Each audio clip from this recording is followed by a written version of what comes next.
So at the root of time management is making intentional decisions about what your priorities are and then acting accordingly and consistently with those values. So to make something a priority by definition is to focus on that and to cut off all other options. So I think a lot of times people have these standards that they set for themselves that they don't realize, which is I need to have a perfectly clean house all the time. My job needs to be perfect. My relationships need to be perfect. My body needs to be perfect. And it's just all these things. And I need to be perfect at all these things all the time. But to prioritize something means there's only one thing in first place, then there's second place, then there's third place, So some things are gonna have to be in last place and at the bottom of the list. And so we need a way to figure out what those priorities are. What do we do with those things at the bottom of the list? Because the reason we wanted to be perfect at them in the first place is because they are important to some extent. So what do we do with things that are at the bottom of the list but are still important? And what do we do with things that are truly meaningful to us? That is at the heart of time management, and that's what I want to get into in these 3 steps in this video. So the first thing we need to do is figure out what is truly meaningful to us. Now, you can do values exercises, you can do priority exercises. This is part of the Starting Over series, and in the very first video, I talked about how to figure out what you want by first figuring out what you don't want, and there are a few exercises in there.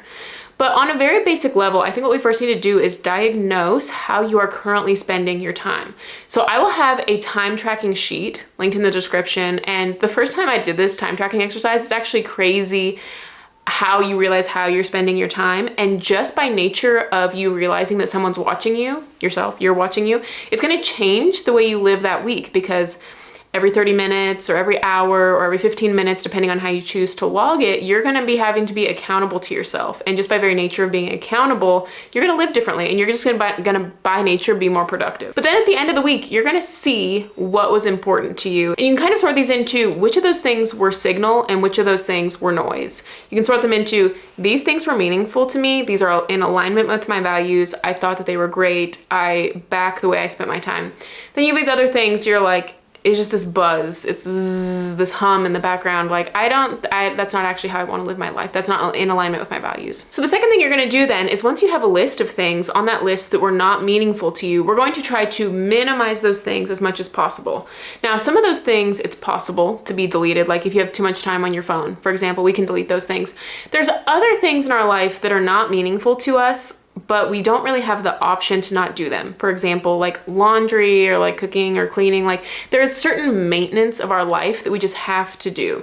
So I've come up with what are called minimum viable routines. We need those things to be viable. We don't want that system to be breaking down. We want to, we want to eat healthy. We need to cook to a certain extent, but we want them to be as minimum as possible. So for example, if you think about the cooking example, we don't want to be going to the grocery store every single day if it's not something that's like meaningful to you and adding fullness to your life.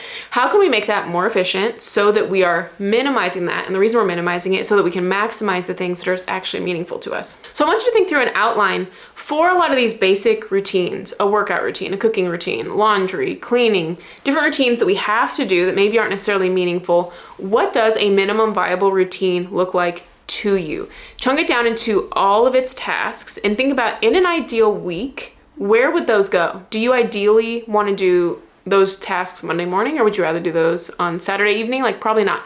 So we want to assign when would we like to do those things ideally. So then the third thing we want to do is maximize everything else, the meaningful. And I want to get into a practical strategy after I explain this in how to actually do that, the maximizing and the minimizing. But basically there are things that are more meaningful to you. There are important relationships, meaningful projects, you've got your hobbies. These are the things that constitute a full life. And if we are not intentional about minimizing the other things and the routines, they will crowd out and choke out the more meaningful things. And before you know it, it's like, it's been years that you've been saying you wanted to write that book. It's been years you said you wanted to do the music.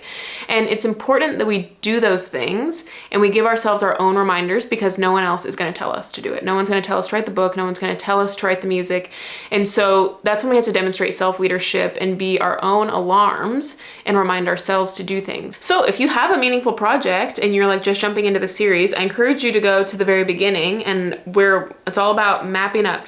It's all about mapping out. You want to write the book, you want to make the music, writing that down, chunking it out. So check out the Starting Over series, check out the Potential Planner. Thank you so much for watching. I'll see you guys in the next one. Bye.